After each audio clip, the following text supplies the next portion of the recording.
반갑습니다. 보험법 이상호입니다. 이번 시간에는 2024 보험업법 기출문제풀이 보겠습니다. 손해사정사 20문항 푸는데요. 보험계리사 15문항 포함입니다. 보험계약법에서도 말씀드렸지만 객관식 시험 보는데 정말 좋은 말씀 가져왔습니다. 기출문제는 시험 목적에 가장 걸맞는 수준 높은 문제이면서 난이도 또한 적절한 가장 출제 가능성이 높은 문제이다. 이번 기출문제 풀이는 첫 번째 키워드 공부, 두 번째는 문제 유형을 파악함으로써 합격하기입니다. 자, 1번 문제 보겠습니다. 우리 보험업법은 손해사정사, 보험계리사 공통으로 보시는 문제잖아요. 이렇게 단독으로 있는 문제는 번호는 손해사정사 문제, 그리고 앞에 있는 문제는 손해사정사, 가로에 있는 건 보험계리사 문제. 우리 손해사정사는 40문항 별도의 과목으로 보지만 우리 보험계리사 시험 보시는 분들은 40문항을 20문항, 15문항, 5문항 이렇게 시험을 보잖아요. 자, 보겠습니다.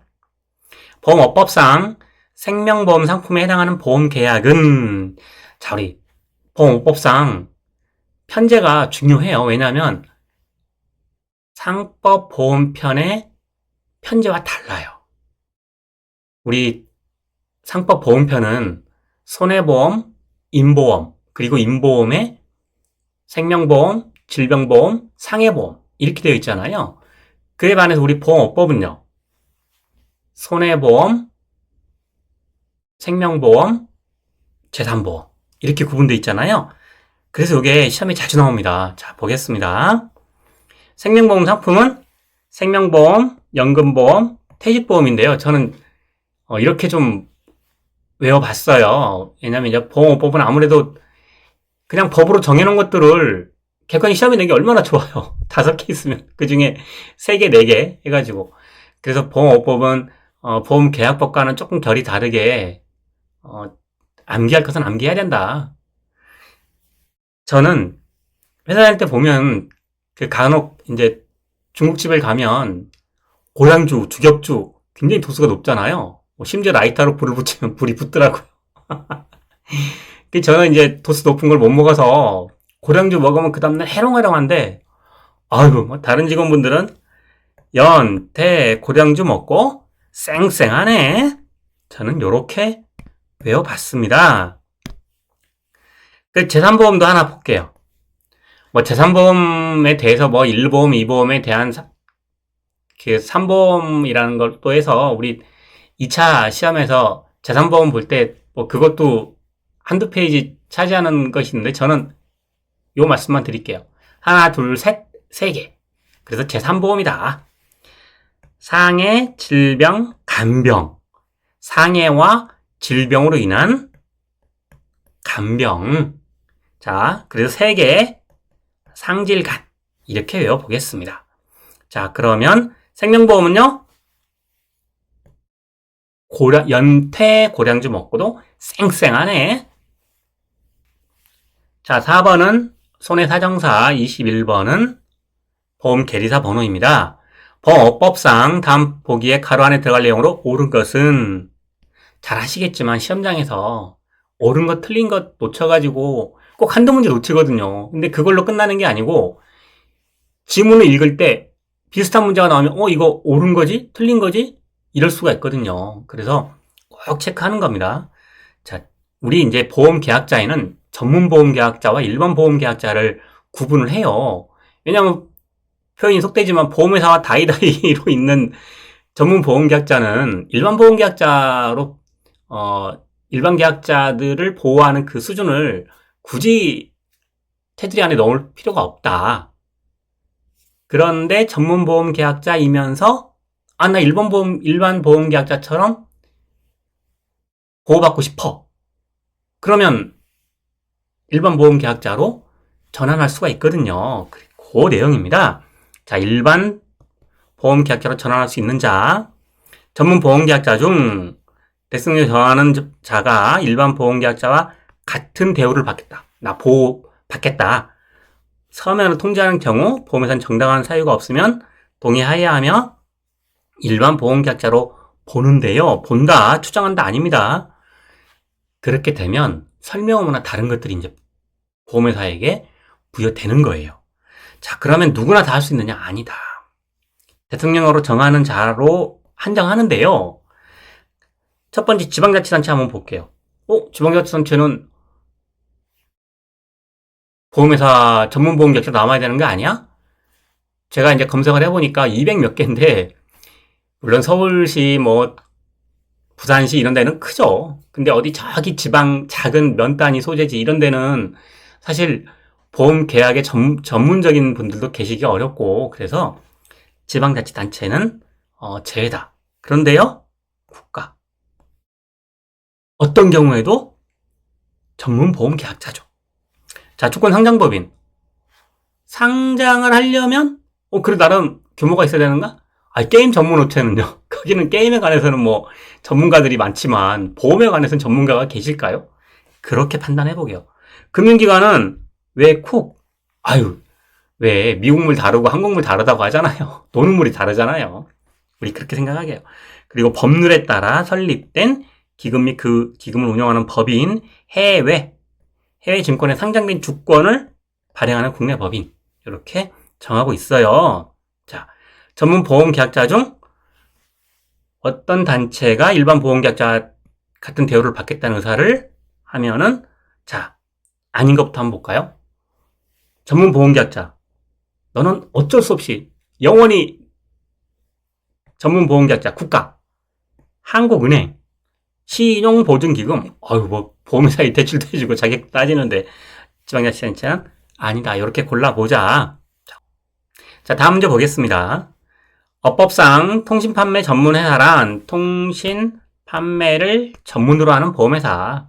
법조문 끊어읽기만 잘해도 금방 이해할 수 있어요. 그럼 통신판매 전문회사란 총 보험 계약 건수 및 수입보험료에, 요걸 가로넣기로 물어볼 수도 있죠. 100분의 몇 이상을 통신수단을 이용하여 모집하는 보험회사를 말한다. 100분의 90 이상이다. 뭐가 모집단이라고요? 총 보험계약 건수 및 수입보험료. 요겁니다. 자, 100분의 90. 다음 문제 볼게요. 보험업법상 다음에 보기 중 소액 단기 보험계약을 전문으로 하는 보험회사. 소액 단기 전문. 그러면 벌써 좀 금액이 크고 장기인 이런 보험들은 좀 빠져야겠죠. 보험상태 정보를 모두 고르는 것. 이 문제는 정말 저는 구성 문제라고 생각을 해요. 그러니까 너무 스트레스 받지 마시라. 자, 소액 단기 보험은요, 일단 제외되는 게 장기간 보장이 필요한, 단기니까 장기간 보장이 필요한 연금 간병 다 길잖아요. 대규모 자본이 필요한 원자력, 자동차, 화재 이런 것들이 죄예요. 그럼 취급하는 건요? 손해보험 중에서 책임보험, 비용, 날씨, 도난, 동물, 유리, 펫보험이 이제 대표적인 거죠. 그리고 재산보험, 질병상해, 생명보험, 생명. 그러면은요, 여기서 한번 골라볼까요? 생명보험, 연금은 아니죠. 그리고 화재 아니죠. 자동차 아니죠. 책임보험, 동물보험, 질병보험, 우리 간병보험 아니죠. 자, 다음 문제 볼게요. 보험업법상 보험회사는 대통령령으로 정하는 금융 관련 법령에서 정하고 있는 금융 업무로서 해당 법령에서 보험회사가 할 수 있도록 한 업무를 겸직하여 경영한다. 한마디로 보험회사가 본업은 뭐예요? 보험 판매. 허가 받았잖아요. 너희들만 팔아. 내가 허가한 자만 팔아. 강력한 제재 수단이죠. 그런데 나 부동산도 하고 싶고 소액 신용대출 추심기관도 하고 싶고 이렇게 자회사를 늘릴 수 있죠. IT도 할 수 있고 그런 것들을 법으로 정해놓은 거예요. 이 해당하는 업무가 아닌 것은 보험법 시행령 이게 바뀌었어요. 우리 보험법이 어려운 게 범위도 많지만 보험업법 그리고 시행령, 시행규칙이 있는데 이미 어법과 시행령이 시험 문제로 나오고 정말 구성 문제로 가면 시행 규칙도 나오거든요. 그래서 이제 저는 보험업법이 예전에는 고득점 할 수 있는 정말 좀 쉬운 과목이었다라고 한다면 최근에 들어서는 전혀 그러지 않다. 그럴수록 집중과 선택이 필요하다라고 말씀드리겠습니다. 자, 저는 이렇게 외워봤어요. 자산유동화, 주택저당 채권, 한국주택금융공사 전자금융거래법, 신용정보이용. 그래서 이걸 이렇게 외워보자. 자, 겸영은 자주 한 번씩 전체 신용을 보되 뭐라고요? 중개는 제외한다. 요렇게 정했는데 바뀌었어요. 시행령에서. 뭐가요? 주택저당 채권이 삭제가 되었어요. 자, 우리에서 포기하고 말까요? 아니요. 사장님, 겸영은 자주 한 번씩 전체 신용을 보고 중개는 제외합니다. 그런데요, 사장님 술은 안 돼요. 술 드시고 밤에 왜 술이 시작이라고 그러잖아요. 이제 술 먹다 보면 뭐 도박도 하고 싶고. 자, 여기까지만 하겠습니다. 술은 안 돼요. 왜? 삭제되었어요. 그냥 이유가 없어요. 보험업법에서 그냥 시행령에서 삭제했어요. 자, 그래서 앞에 주택. 저는 요 대목에서 이제 지금까지는 그리고 앞으로도 그러지 않을까 싶은데요. 다행히도 요 중간을 가지고 바꾸진 않더라고요. 정말 이거 바꾸면 가령 뭐 주택자동 채권인데 뭐 주택자동 채권 유동화 회사법을 뭐 자동화 회사법 이렇게 바꾸는 거 정말 출제위원께서 쪼잔한 문제다. 조금만 더 출제에 힘을 쏟으시라. 얼마든지 문제 만들 수 있다. 웃자고 하는 소리입니다. 자, 요게 바뀌진 않아요. 그러니까 이렇게 앞글자를 따시는 것도 추천드립니다. 자, 다음 문제 볼게요. 보험업법상 다음 보기에 자산운용 보험회사의 자산운용 방법으로 허용되는 것을 모두 고른 것은 난이도를 끌어올리는 거. 가장 쉬운 거는 올바르게 짝지은 것은. 그럼 아닌 거 한두 개 알아. 그러면 쫙 그들 그으면 찍을 확률이 확 높아지죠. 그런데 모두 고른 것은 이러면 다 알아야 돼요.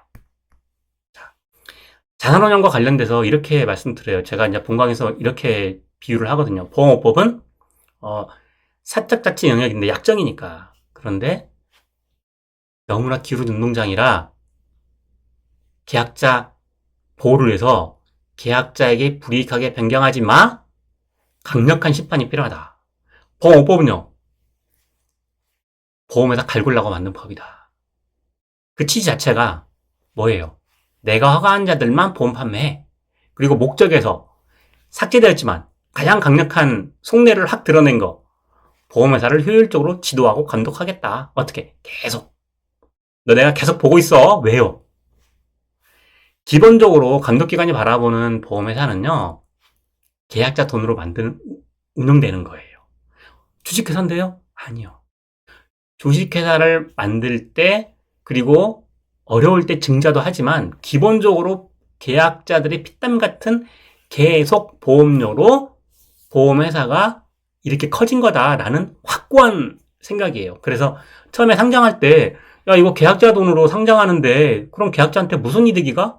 너 주주들만 이득 보는 거 아니야? 라는 게 정말 강력한 이유 있는 항변이었어요. 자, 여기서 이제 기억하시는 거는 감독기관이 바라보는 보험회사의 자산은 계약자 돈이다. 피땀 같은 계약자 돈이다. 요걸 머릿속에 두고 문제를 보시기 바랍니다. 자, 그래서 보험회사 자산운용 금지를 법으로 정하고 있어요. 첫 번째, 업무용 부동산이 아닌 부동산 소유 금지하는 거예요. 그런데요, 담보권 실행으로 어쩔 수 없이 이거는 소유하게 되는 것들은 제외해줘야죠. 특별 계정, 일반 계정, 특별 계정. 특별 계정은 이제 변액보험으로 대표되는데 보험과 달리 특별 계정은 뭐예요?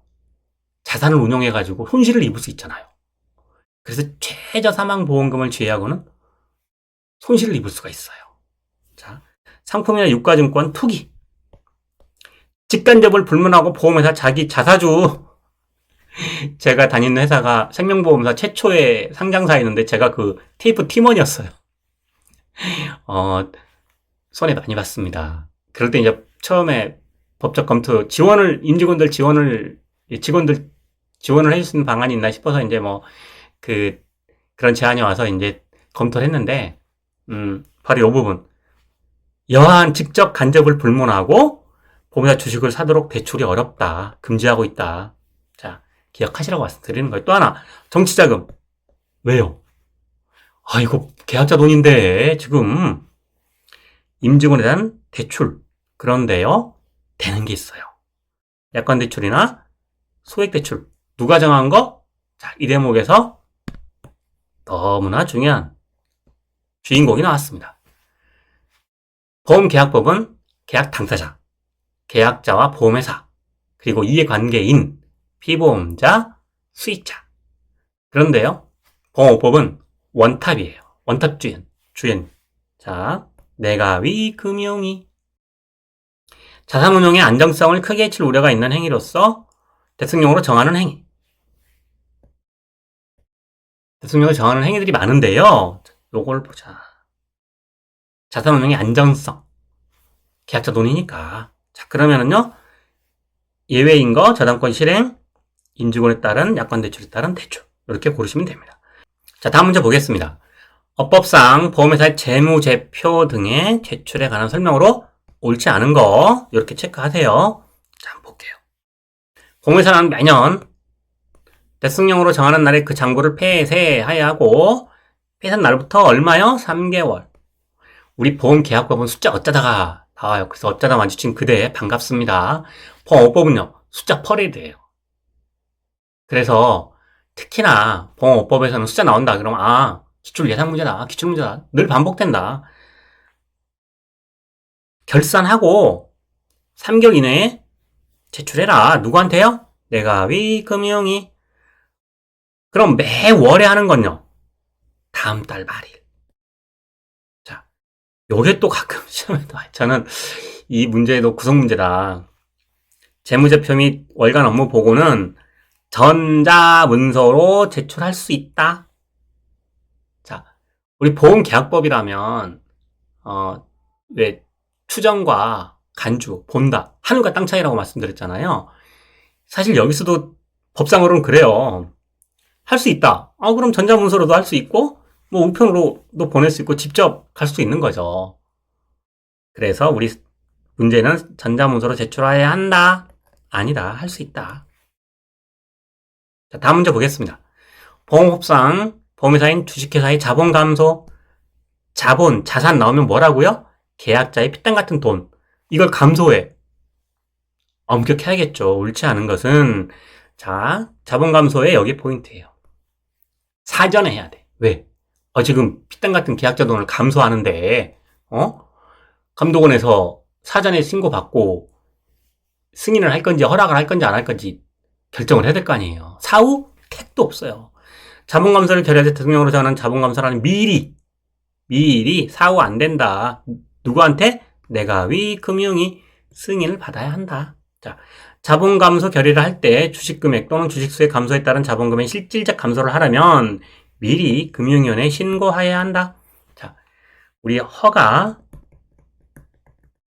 그리고 허가에 반대 신고가 있어요. 여기 중간에 이제 승인이 이 정도 있어요.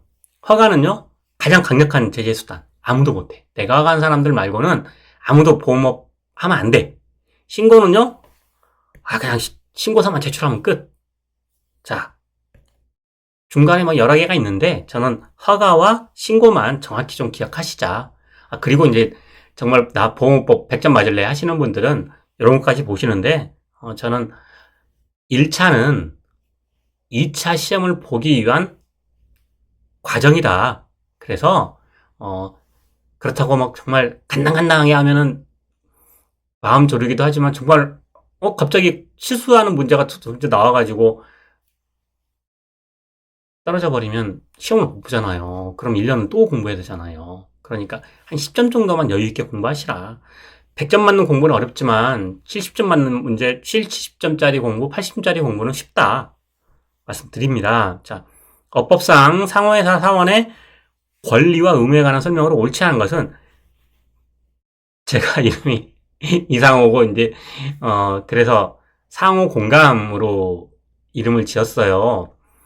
이 보험업법상 상호회사는 우리나라에는 없어요. 일본은 정말 활성화돼 있어요. 근데 시험을 위한 시험이다. 자, 상호회사에서 또 자주 나오는 게 뭐냐? 상계의 금지. 요것만 기억하시고, 상계 금지. 뭐가 상계 금지? 상호회사 사원은 보험료 납입에 관하여 상계로서, 보험료에 관해서 상계로서 회사에 대항하지 못해. 상계 안 돼. 보험료 낼 거 내. 자, 여기서 하나만 말씀드리면, 주식회사 상호회사의 차이는 뭐냐면, 주식회사는 내가 보험계약을 체결해. 그냥 계약자예요. 내가 보험회사, 그 보험회사의 주식을 사.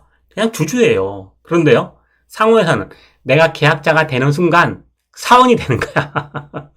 우리나라에서는 이게 이제 우리나라 보험업의 태동이 주로 이제 대기업 위주로 되다 보니까 이런 차이가 있다라고 하는데요. 이제 요 말씀을 왜 드리냐면 뒤에 보면 대주주 나오거든요. 계약자의 돈인데 오라 이걸 대주주가 관리하네? 표현이 속됩니다. 합격하시면 돼요. 요즘 법으로 많이 제한하고 있지만 고양이한테 생선을 맡긴 격이다. 이렇게 볼 수도 있다. 그래서 더 엄격해요. 자, 상호회사 사원이 회사에 대해 가지는 채권이 변제가 있는 때는 사원이 회사에 지급해야 할 보험료와 상계할 수 있다 없다? 없다. 보험료와 상계 못한다. 자, 다음 문제 보겠습니다. 보험업법상 외국 보험회사 국내 지점에 관한 설명으로 옳지 않은 것은 국내 지점과 국내 사무소의 차이는요, 영업을 할 수 있냐 없냐. 이게 가장 중요해요. 자, 한번 보겠습니다. 외국 보험회사 국내 지점은 본점 사유로 인한 허가 취소. 거기에 딱 세 가지. 객관식에 정말 내기 좋잖아요. 합병 양도등으로 소멸한 경우. 그리고 외국 감독기관으로부터 조치를 받은 경우. 이거 지금 다 뭐예요? 본점 사유예요. 본점 사유. 휴업하거나 영업을 중지한 경우. 그러면은요, 외국보험회사 국내 지점은 그 외국보험회사의 본점이, 지금 본점이에요, 본점. 본점이 일의 어느 하나에, 세 가지 중에 하나에 해당되면 뭐라고요? 7일 내에 누구한테 보고해요? 위원회에 알려야 돼. 왜요? 아니, 미국에 있는 본점이 이 세 가지 그 나라에 발생을 했어. 그럼 미국에 있는 본사가 지금 자기들도 일 처리하기 바빠 죽겠는데 저기 한국에 태평양 건너에 있는 한국금융위원회에다가 이걸 통지하겠어요? 한국에 있는 국내 지점이 하겠죠. 요거예요. 요 얘기입니다. 외국 보험회사 국내 지점은 그 보험회사 본점이 휴업하거나 영업 중지한 경우에 그 사유가 발생한 날로부터 2주 이내에 아니다. 언제? 일주일 내에 신속하게. 왜요? 지금 보험회사 돈은 피땀 같은 계약자 돈인데 왜 콕 보험회사 국내 지점은 뭐예요? 이것도 외국에 있어. 얼마나 더 불안하겠어요. 이렇게 이해를 하시자. 다음 문제 봅니다. 업법상 보험 설계사에 관한 설명으로 옳지 않은 것은 지금은 이제 모집 부분이 금속법, 금융소비자보호법이 만들어지면서 많이 글로 이사를 갔어요. 저는 보험업법 공부하시는 분들한테 정말 다행이다. 어렵거든요. 양도 많고. 그래도 남아있는 것들은 중요하다. 자, 보겠습니다. 도차 모집. 이게 뭐냐면요. 남의 떡이 커 보이는 거예요. 생명보험회사는 가만히 보니까 손해보험 상품이 탐나. 손해보험은요? 저거 생명보험 상품도 탐이 나. 이제 처음에 태동은 손해보험이지만 지금 자산 규모로는 생명보험이 훨씬 크거든요. 그러니까 이제 서로 그 상대방 상품들을 팔고 싶다고 하는 거예요. 그래서 이거 뭐 과천 그 정부 청사 앞에서 피켓 들고 시위도 하고 뭐 그랬습니다. 그래서 이제 정부가 중재를 한 거죠. 자, 알았어. 자, 이렇게 하자. 서로 크로스로 판매해. 남의 떡 커 보이는 거 알았어. 우리가 정해줄 테니까 판매해. 이게 교차 판매예요. 그러려면 정해야죠. 그래서 보험 설계사가 소속 보험회사 외의 한 회사와 등록을 할 수 있잖아요. 보험회사를 내가 교차 모집하려는 경우에는 그 교차 모집하려는 생명보험회사는 손해보험과 하나, 손해보험은 생명보험과 하나. 일단 요것만 기억하시고요. 자, 교차 모집 하려는 경우에는 교차 모집 하려는 손해보험의 명칭 등 금융위가 정하는 고지사항을 적은 서류를 너 어디 제출해? 보험협회. 보험협회는 기본적으로 보험회사들이 만든 이 단체예요. 사단법인이에요. 그래서 손해보험은 손해보험협회, 생명보험은 생명보험은 생명보험협회를 만들어요. 그럼 금융위가 있고 금융감독원이 있는데 모든 걸 다 금융감독원이 아무리 직원분들이 많다고 해도 그걸 다 할 수 없거든요. 그래서 일부는 보험협회에 또 이제 업무 위탁을 하는 거예요. 그래서 보험협회가 이걸 관장을 해서 보험협회에 제출을 하는 거예요. 자, 그러면은요, 이 공부가 안 되신 분들은 금융연에는 많이 나오거든. 헷갈릴 수가 있죠. 그래서 아무리 내가 위 금융이지만 그건 이렇게 좀 판단하시자. 금융감독원, 금융위원회나 금융감독원 간에 이거 절대 그 두 기관을 뭐 제가 임의로 지금 이래서 저래서 평가하는 거 아닌 거 아시죠? 공부하자는 거니까. 내가 위 금융위. 하지만 이런 좀 단순 사무나 이런 것들은 각 보험협회에서 업무 관리를 한다. 이렇게 좀 생각을 하게요. 자, 어법상 다음 보기에 가로 안에 들어갈 내용을 순서대로 나열한 것은 부당한 기존계약 소멸 금지, 보험계약의 체결 또는 모집에 종사하는 자가 다음 행위를 한 경우에는 기존 보험계약을 부당하게 소멸시키거나 소멸하게 하는 행위로 한 것으로 본다. 빼도 박도 못하게 이렇게 봐버리겠다 이거예요. 자, 한번 볼까요? 첫 번째는 1개월 이내에 소멸된 걸 기준으로 1개월 이내냐 6개월 이내냐로 두 개로 나눠요. 이거는 엄격하게 보겠다는 거예요. 기존 보험계약이 소멸한 날부터 1개월 이내에 다른 보험계약을 청약해. 무조건 이거는 부당한 소멸이라고 봐요. 이제 우리 실무에서는 승환계약이다. 그런데 이거 엄격합니다. 자, 또는 새로운 보험계약을 먼저 이제 청약해. 그리고 나중에 기존 계약을 깨. 앞뒤로 꽉 막아놨죠? 중요한 건 뭐예요? 공통점은 1개월 이내라는 거예요. 소멸시키고 1개월 안에 새로 들거나 새로 들게 하고 기존 계약 깨는 건 어쨌든 한 달 안에 벌어지면 이건 다 보겠다. 부당한 기존 계약 소멸로 보겠다. 그런데요, 본인이 아니야 나 이거 내가 확인해 보니까 내 자유의사로 내가 검토해 보니까 이거 아니던데? 신상이 훨씬 좋던데? 본인이 이렇게 명백히 할 때는 기존 소멸에서 제외하겠다. 여기 또 그러지 않냐가 나와요. 자, 6개월 이내는요, 중요한 사항을 알리지 않은 경우예요. 좀 달라요. 기존 보험계약이 소멸한 다 6개월 이내에 이제 새로운, 그러니까 6개월까지 보겠다는 거예요. 한 달 안에는 무조건 그 보고 본인이 아니에요라고 하기 전에는 1개월은 무조건 해당된다. 그런데 6개월까지 연장을 하는 거죠. 내 지켜볼 거야.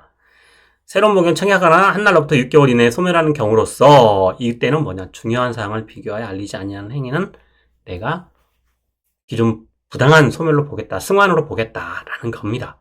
자, 그러면 가로치기에서요, 가로넣기에서 보험계약이 체결 또는 모집에 종사하는 자가 기존 보험계약이 소멸된 날로부터 1개월, 새로운 보험계약을 청약하게 한 날로부터 1개월, 1개월. 이렇게 기억하시면 됩니다. 자, 다음 문제 볼게요. 요건 이제 이렇게 돼 있는 거는 뭐라고요? 손해사정사 단독 문제입니다. 업법상 보험 모집 종사자가 보험계약의 체결 또는 모집과 관련하여 계약자 등에게 제공할 수 있는 특별이익에 해당하는 것은 특별이익이에요. 특별이익. 자, 특별이익은 뭐냐? 리베이트예요. 보험 설계자가 고객님 보험 들어. 내가 일회보험료 내줄게. 요거 상법 보험편에서 보험계약법에서 731조 타인의 사망보험에 대한 서면동의 이게 가장 강력하다면 보험업법에서는 이 리베이트 특별이익 제공이 어마무시합니다. 여기에 걸렸다 하면은 제재하는 것도 중요하지만 사장님 대표기사가 징계 대상이거든요. 양벌 규정이라. 자, 특별이익 제공에 해당하는 것은 뭐냐? 1년 납부하는 보험료의 100분의 10과 3만원. 요 금액이 훨씬 커요. 그래서 이제 우리 실무에서는 3만원 안에.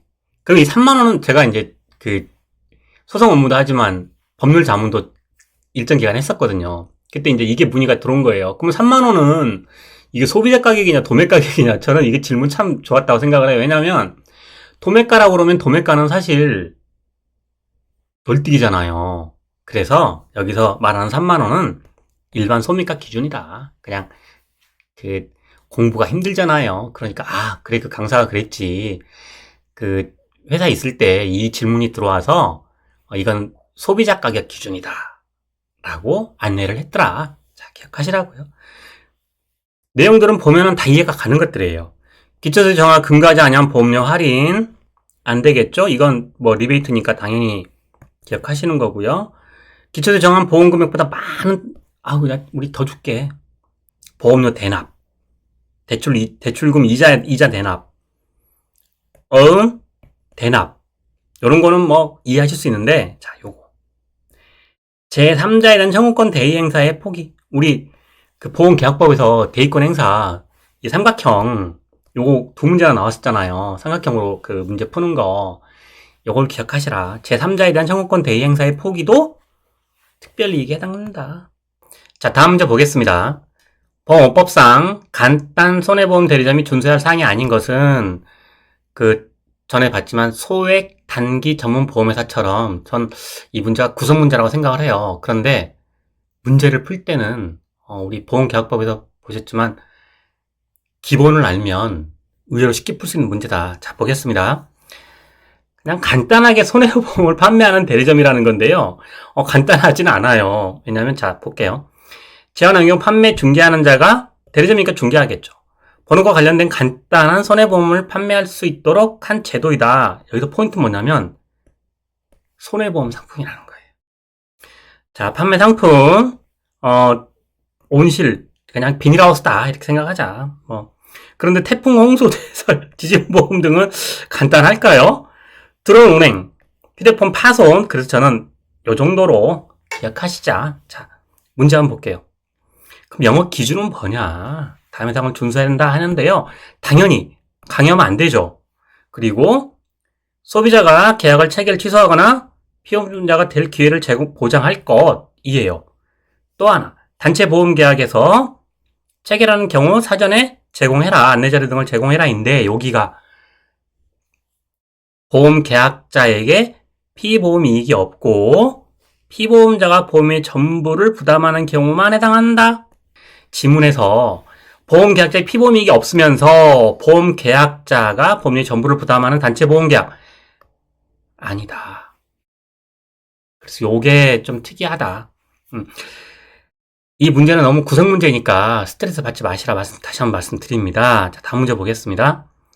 업법상 다음 보기 중 보험 상품 공시위원회. 저는 이제 이걸 강의에서는 공시 그랬는데요. 말 그대로 보험 상품을 공시하겠다는 거예요. 그 위원회 가운데 보험협회의장, 보험협회 두 번 등장합니다. 보험협회, 아까 그 보험 설계사 관련해서 보험협회에 제출해야 한다 그랬잖아요. 당연직 위원은 모두 몇 명인가 한번 볼게요. 상품 공시위원회 중에서 당연직, 그냥 자동으로 이 공시위원회 위원이 되는 것과 위촉을 해야 돼. 별도 절차를 거쳐서 위촉하는 절차를 거치는 건데요. 자, 한번 볼게요. 가만히 보면 끄덕끄덕해져요. 금융감독원, 부서장님 막강하시죠. 보험협회 상품담당 임원, 하는 일이 이건데요. 보험료율 산출기관 담당 임원, 이게 하는 일이 이건데 이분들은요 당연히 당연직이다.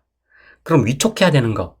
이분들도 보험 이 관련 업무를 하시지만 한 걸음 밖에 있다고 보시는 게 맞아요. 왜냐하면 보험회사 상품 담당 임원, 보험회 선임계리사 어때요? 소비자단체 다 이해관계가 있잖아요. 그래서 한 발짝 물러서 있는 사람들이다. 이분들은요 위촉 절차를 밟아야 된다. 그럼 우리 지문에서 금융감독원, 보험협회, 보험산출기관은 당연직, 이분들은요 위촉. 뭐라고요? 상품 공시위원회. 다음 문제 보겠습니다. 업법상 보험회사에 대한 금융위원회 누가 한다고요? 내가위, 금융위, 가로 안에 보기에 들어가는 조치로 옳은 것은 대부분은 내가위, 금융위가 해요. 그런데 금융감독원이 하는 게 있어요. 자, 보험회사에 대한 주의, 경고 또는 그 임직원에 대한 주의, 경고, 문책을 요거는 누가 한다고요? 금융감독원장이 하세요. 나머지는요, 금융위원회가 한다. 자, 금융위원회는 보험회사 소속 임직원을 포함한 규정 명령을 위반하여 건전한 경영을 해치거나 이해관계에 있는 권익을 침해할 우려가 있다고 하는 경우에는 금융감독원장으로 하여금 뭘 한다고요? 보험회사에 대한 주의, 경고 또는 그 임직원에 대한 주의, 경고, 문책 요구를 할 수 있다. 금융위원회가 금융감독원장으로부터 이걸 할 수 있도록 한다. 자, 보험료 산출 기관은요. 굉장히 중요한 기관이죠. 자, 금융감독원이 보험을 판매할 수 있도록 보험업을 해라. 한 게 보험회사. 그럼 보험회사들이 출자해서 만든 사단법인이 보험협회, 그리고 보험료율 산출 기관입니다. 자, 보험료율 산출 기관은 뭐냐? 기초서류 확인을 해요. 보험회사는 이 법에 따라 금융위원회에 내가위 금융에 제출하는 기초서류를 보험료 산출 기관이 확인하게 해요. 그러면은요, 금융감독원이 보험 산출 기관에서 확인해주면, 그래, 알았어, 인정할게. 라는 구조예요. 자, 옳은 거 확인하게 할 수 있다. 다음 문제 보겠습니다. 어법상 선임계리사의 임면에 관한 설명으로 옳지 않은 것. 계리사 중에서 이제 선임. 왜 우리 선임 그러잖아요. 계리사 부서도 있지만 별도로 선임 계리사 지원 부서도 만들도록 해요. 굉장히 계리사 하시는 업무가 중요하니까 더군다나 선임 계리사는 어때요? 그래서 임기를 보장해줘. 요게 이제 포인트고요. 자, 3년 해임 제한. 속한 3년도에서 다 한 거. 그러니까 횟수로 3년이라 생각하시면 돼요. 해임할 수 없다. 그런데 예외를 뒀어요. 예외를 안 두면 이분이 3년 동안 진짜 자기 마음대로 해버릴 거 아니에요. 그래서 내용 보시면 너무나 당연한 것들이에요. 기밀을 누설한 경우, 업무를 게을리해가지고 회사에 손해를 발생한 경우, 부당한 요구를 하거나 압력을 이거 안 되죠. 그런데 뭐가 있어요? 내가위 금융위가 결정하면 다 돼. 금융위 해임 요구가 있는 경우. 자, 그래서 지문에서는요, 선임계에서 선임했는데 금융위원회 해임 요구가 있는 때에도 3년 동안 임기를 보장하겠다? 아니다. 내가위 금융위가 정하면 다 돼. 이렇게 생각하시면 됩니다. 어법상 선임계리사는 수행할 수 없고 보험계리사 및 계리업자만 수행할 수 있는 업무는 이제 보험계리사 중에 선임이 선임계리사, 그리고 계리사 분들이 모인 게 계리업자, 손해사정사분들이 모인 게 손해사정업 이거잖아요. 자, 내용 볼게요. 보험계리사, 선임계리사 또는 계리사, 선임계리사 또는 계리업자의 업무 이중인데 5의 업무는 계리사하고 계리업자만. 그래서 이건 선임계리사는 못한다. 선임계리사는 안 된다. 내용만 볼게요. 상품 공시 자료 중 기초서류와 관련된 사항은 선임계리사는 못한다. 요것만 기억하시자. 자, 법으로 정한 거니까. 손해사정업자. 조금 전에 보험계리업자 나왔잖아요. 손해사정업자 업무 등으로 옳은 것은 손해사정을 이렇게 보시면 돼요. 제일 중요한 계약자가 선임하는 손해사정사, 보험회사가 선임하는 손해사정사 이렇게 돼 있어요. 이게 업무가 역할이 롤이 다른 거죠. 보험금 줘, 보험금 못 줘, 서류 공격과 방어인 거죠. 소송에서는 공격과 방어라고 해요. 그래서 중요한 건 뭐냐면 업무를 위탁 받으면은요 손해사정 내어주고 알려줘야 된다라는 거예요. 핵심은. 자, 볼게요. 보험회사로부터 손해사정 업무를 위탁받은 손해사정업자는 위탁을 받은 손해사정업자는 손해사정 업무를 수행한 이후 손해사정서를 작성한 경우에 지체 없이 보험회사 계약자, 피보험자 및 보험 청구권자에게 손해사정서를 주고 그 중요한 내용을 알려줘라. 너 혼자 주물주물 하지 마라. 요 내용이에요. 자, 고생 많으셨습니다. 마음을 다하면 합격을 응원합니다. 고맙습니다.